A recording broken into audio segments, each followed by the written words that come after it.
तत्पुरुष समास. तत्पुरुष समासामध्ये दुसरे पद महत्त्वाचे असते. एवढी गोष्ट आपल्याला लक्षात ठेवायची.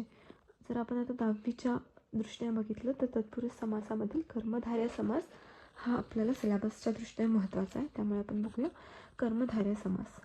कर्मधारय समासमध्ये दोन्ही पदे एकाच विभक्तीत असतात आणि ते प्रथमा विभक्तीत असतात. तसेच पहिलं पद विशेषण असते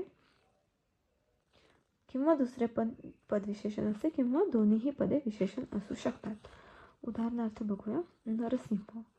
नरसिंह म्हणजे सिंहासारखा नर. इथे सिंह हे विशेषण झालं नरासाठी. नंतर आपण बघूया पुरुषोत्तम. उत्तम असा पुरुष म्हणजे पुरुषोत्तम.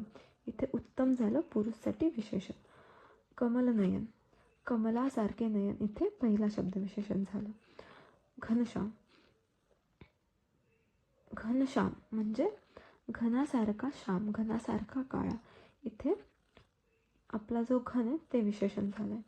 श्याम सुंदर, इथे श्याम आणि सुंदर हे दोन्ही विशेषण आहेत. नीलकमल,